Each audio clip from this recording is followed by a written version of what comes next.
padre precisa da sua oração. Um padre precisa dos seus rosários. Um padre precisa do seu jejum. E eu pergunto para vocês,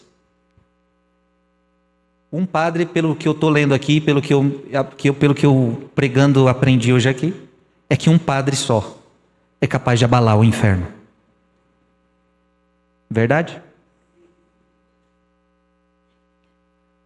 Se um padre tem tanto poder, se um padre é outro Cristo, se um padre abala tanto o inferno, eu pergunto para vocês, o que vocês acham que o demônio quer fazer com os padres?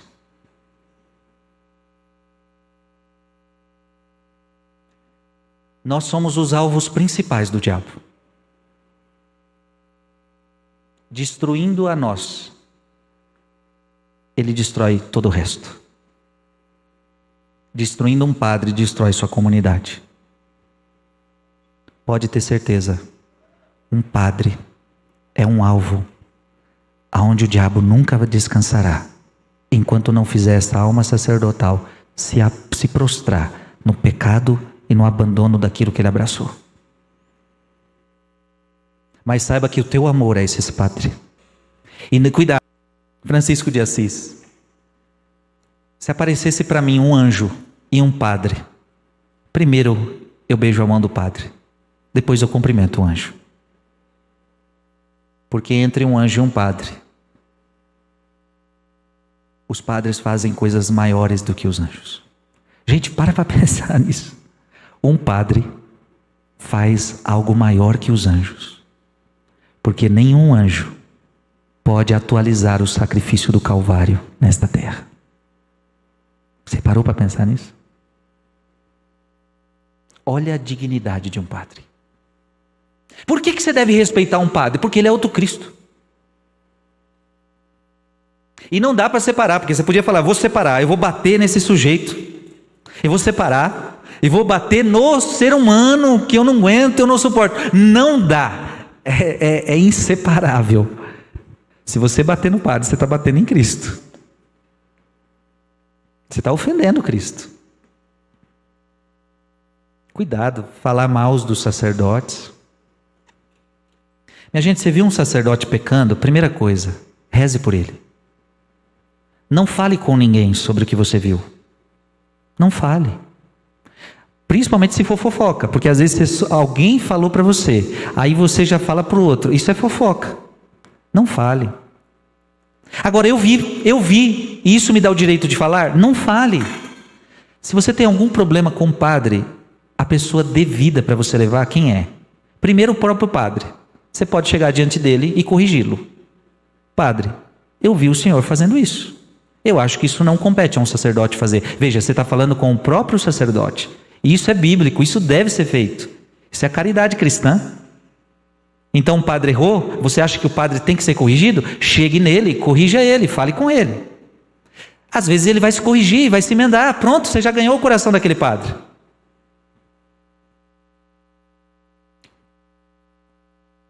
Agora, a melhor pessoa para levar problema de padre é para o bispo.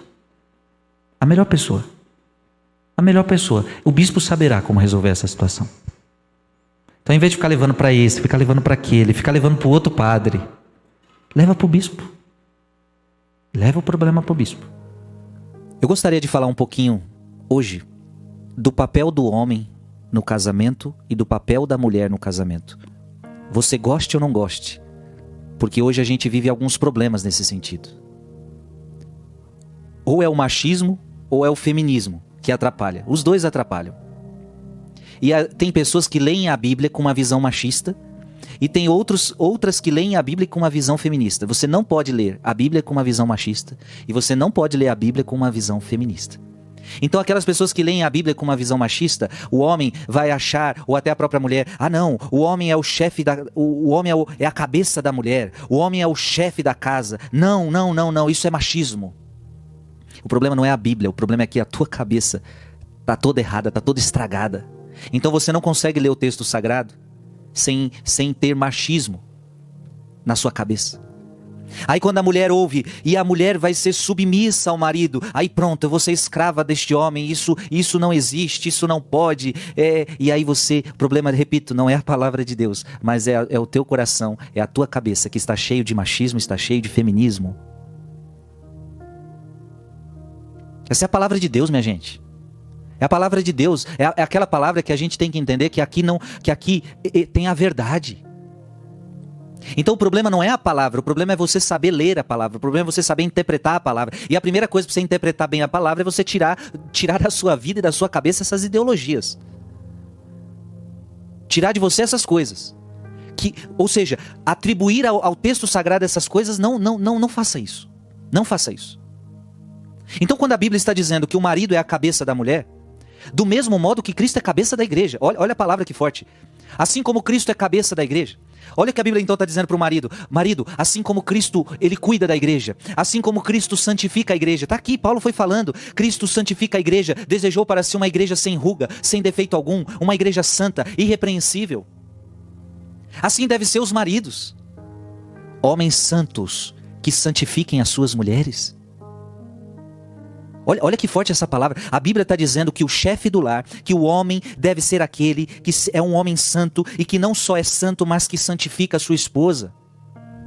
E a palavra está dizendo, marido, amai as vossas mulheres. Ora, como é que você pode enxergar aqui um homem escravizando uma mulher? Não, a Bíblia não está falando isso. A Bíblia está dizendo, marido, amai vossas mulheres. E amar é doação, amor é entrega. E amar como Cristo amou a igreja, como Cristo se entregou por ela. Então o amor que Paulo está dizendo é que o marido deve se entregar para a mulher. O marido deve amar a mulher. O marido deve se doar para a mulher. O marido deve ser um homem santo e santificar a sua casa, santificar a mulher. Isso é ser chefe do lar.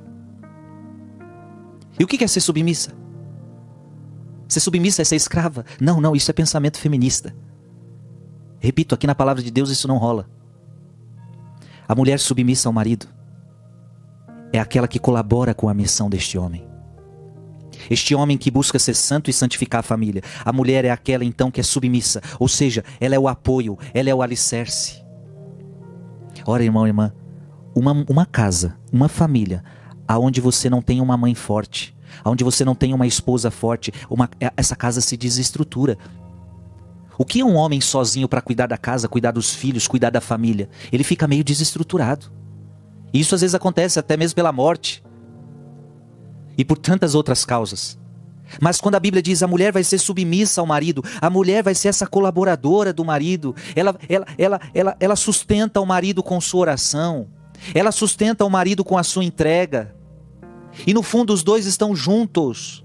Como a palavra de Deus está dizendo, os dois serão uma só carne. Agora, claro, cada um com seu papel. Um é pai, o outro é mãe. Um é esposo, o outro é esposa. Cada um com seu papel. O marido amando a mulher e a mulher sendo solícita pelo marido. Veja, aqui não tem machismo, aqui não tem feminismo, aqui tem amor. E isso está entrando nas nossas famílias católicas, nas nossas famílias cristãs. Não estamos sabendo ler o texto sagrado e não estamos sabendo viver o texto sagrado. O papel do homem e o papel da mulher está bem definido pelo apóstolo Paulo. Só basta colocar em prática e tirar as ideologias que atrapalham. Deus te abençoe. Em nome do Pai, do Filho e do Espírito Santo. Amém. E eu tava na Inglaterra e tinha esse motorista, e eu tava indo pra missa, e ele era islâmico, né? O motorista do Uber. E aí eu fiquei conversando, aí era um trajeto longo, fiquei conversando com ele. E aí ele falou pra mim, nós vamos dominar aqui, os islâmicos e tal, ninguém tem filho, todo mundo é fraco. E aí... É uma verdade que ele falou. É uma verdade. E aí eu falei pra ele, mas vocês estão dominando aqui, porque esse pessoal é progressista e decadente. Mas se fosse católico, vocês não dominavam nem 1 metro quadrado desse lugar. Tô falando católico de verdade tradicional. Aí ele olhou pra mim assim, ele ficou em choque, porque ele não tava esperando... Que você fosse no embate assim com ele. Nunca, ele tava esperando, ele nunca tinha visto aquilo na vida dele. Ele fica dobrando a aposta pra cima dos ingleses, os ingleses arregando completamente. Os ingleses assim, ainda, pelo amor de Deus, por favor, leva o meu país. Aí ele encontrou um personagem que ele não tava esperando. Eu falei assim, é o seguinte, na tradição... mas a fertilidade, na tradição da igreja, a fertilidade é mais enfatizada do que na sua. Aí ele olhou ele olhou e falou assim, de fato, o que você falou é uma verdade, não tem como negar. Se fosse católico, ele falou isso, se fosse católico de verdade, a gente não conseguiria dominar. Olha só. Como nunca dominou. Como nunca dominou quando era. E ele falou ainda, ele falou, E aí ele começou a fazer pergunta. Ele falou, eu acho muito dura a doutrina católica, porque eu acho que o homem tem que poder divorciar da mulher, porque não sei o quê. Ele começou a falar uns negócios assim. Daqui a pouco o cara vira católico. Não, daqui a pouco não ele chegou começa nesse a ter nível, mas razão. era engraçado porque ele começou a mostrar... E aí é o ponto, ele começou a mostrar respeito e deferência. Por que vai dominando? Óbvio, porque todo mundo é fraco, É isso aí. todo mundo é decadente, tudo é muito podre, ninguém tá convicto de nada. Então, a convicção do muçulmano, ela tá lá. Só que nós tínhamos que ser mais convictos. Óbvio. Com E eles vão certeza. respeitar muito mais, vai ser muito mais pacífica a convivência com qualquer pessoa, se você se posiciona. E é claro, falar, olha, a França é um país católico. Fim. Só tem França católica, só tem a França de Joana d'Arc, São Luís e Carlos Magno, não tem outra França. Podia Mas ser a França, assim. mas a França é tolerante com todos os povos. Não, a França é católica, fim. Mas não gostei, não sei o que, azar, isso não é a França. Se você quiser, tem outros lugares. A mesma coisa em relação ao Brasil, tá? Só existe o Brasil católico. Não, mas eu quero o Brasil. O Brasil foi fundado com uma missa. A terra de Santa Cruz foi fundada com uma missa. Esse aqui é o maior país católico do mundo. Só existe o Brasil católico. Mas nós precisamos fazer os católicos sair do IBGE. Os católicos precisam desesperadamente sair do IBGE, por quê? Quando o católico está no IBGE, ele é o católico só em nome, ele está prejudicando a alma dele, deixando de cumprir a missão dele em relação à sociedade e deixando de cumprir a missão do país. Para a sobrevivência do nosso país, olha, a gente discute tanto, as pessoas me perguntam tanto, porque eu estudo filosofia política e eu entro loucamente nessas questões e tal, economia e tal, mas, gente, qual que é o centro? Qual que é o ponto principal? Não é a mecânica política que tem a sua relevância. Se nós convertermos esse país de verdade, que é o que ele tem que acontecer, se nós nos convertermos de verdade, começando pelos só os católicos do país, todos os problemas desse país vão cessar por tabela. Não é assim, Guilherme. Eu postei outro dia no Instagram a frase: só Deus pode salvar o Brasil. E uma coisa engraçada dessa frase é que não importa qual sentido você usa, ela é verdadeira. Ela pode ser tomada em vários sentidos. Em todos os sentidos que você tomar ela é verdadeira. Não existe... quando você tirou a religião, o que aconteceu com esse secularismo, a ideologia política virou religião. A religião das pessoas hoje é política. Elas não têm mais uma religião... o dinheiro é religião, elas têm outras religiões, mas são religiões reais. Não. Mas deixa eu te perguntar. Eu só quero igualdade, eu só quero bem, eu só quero que as pessoas que são oprimidas parem de ser oprimidas, sei lá.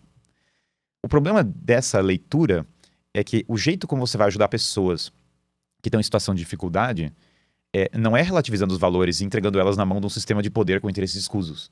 O jeito como você vai ajudar as pessoas é tendo valores universais, um clima de comunhão e um clima daquilo que a doutrina da igreja fala que são esses órgãos intermediários, subsidiariedade, são associações que podem ajudar, oferecer comida para as pessoas, acolher elas, os hospitais, educação.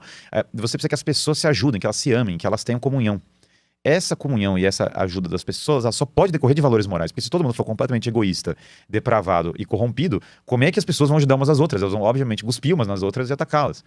Então, embora o sistema progressista finja querer proteger as pessoas, o efeito dele, prático, é exatamente o oposto, porque ele vai dissolvendo o tecido social, vai jogando um contra o outro, as pessoas não têm valores, não têm família, não tem... Como elas vão ajudar? Você fica naquela... As pessoas vão brigar inevitavelmente, os conflitos só vão aumentar, só vai dar briga. A tensão, as tensões sociais, elas só estão aumentando com essa cultura, elas não estão cessando.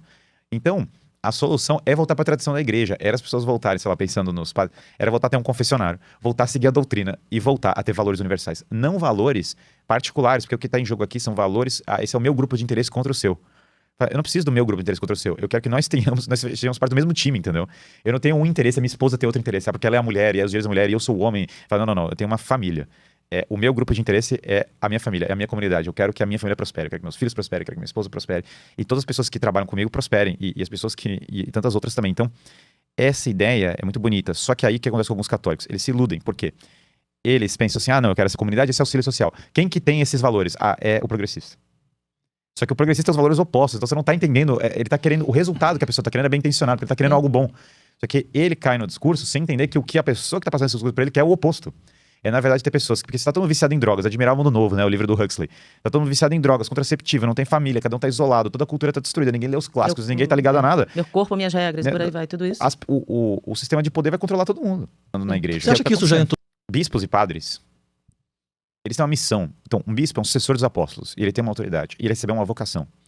Quem deu essa vocação foi Deus. E mesmo o padre que foi ordenado com muita má formação, Deus chamou ele para ordenação, Deus deu uma missão para ele. Essa missão que Deus deu é um tesouro muito grande. E na eternidade ele vai sempre olhar e falar, esse foi o tesouro que me foi dado. Para qualquer bispo ou padre, e isso vale também para os leigos, claro, o religioso, qualquer vocação dentro da igreja, vamos pegar qualquer vocação. Qual é o tesouro que você está buscando? Porque muitas dessas pessoas, elas não são, elas estão seguindo o que sai na mídia, o que elas ouviram na universidade, o que elas vão ouvindo coisas diferentes, às vezes sem ter acesso à tradição, e elas vão sendo levadas. Então depois elas vão exercer o ministério delas levado para essas ideias. E essas ideias não vão necessariamente fazer bem para essas pessoas, elas vão, na verdade, fazer o oposto, vão fazer muito mal. Então, quando você é uma pessoa que tem uma vocação, o que você tem que olhar e falar? Calma lá. A quem eu devo fidelidade? Eu não devo fidelidade aos príncipes desse mundo. Eu não devo fidelidade ao mundo diabo e a carne. Eu não devo nenhuma fidelidade a eles. Na verdade, eu deveria fazer o oposto. Eu devo fidelidade ao Cristo que é rei, a Deus que é eterno. Então, eu tenho que olhar para minha alma e veja, eu me compadeço das pessoas, não é um ponto aqui de, vamos então... Eu geralmente me compadeço porque o problema, gente, é assim, as pessoas não têm noção, tá? Tem gente que é mal intencionada e tem noção, beleza, existe uma minoria que sabe exatamente o que tá fazendo e tá fazendo na má vontade completa. Eu concedo que... Mas o resto vai entubando, né? O resto, as pessoas... Então existe isso, não é? Tem gente que é maquiavélica mesmo e tá bolando isso e fazendo de propósito. Mas o grosso das pessoas, elas não estão maquiavélicas, elas estão sendo influenciadas pelo outro cara. Elas vão absorvendo, elas vão absorvendo aquilo e vão indo, né? Então o que elas têm que fazer? Elas têm que começar a lutar a batalha da formação. O que é essa batalha? Voltar para os doutores da igreja. Voltar para São Tomás de Aquino. É isso aí. Voltar para a doutrina.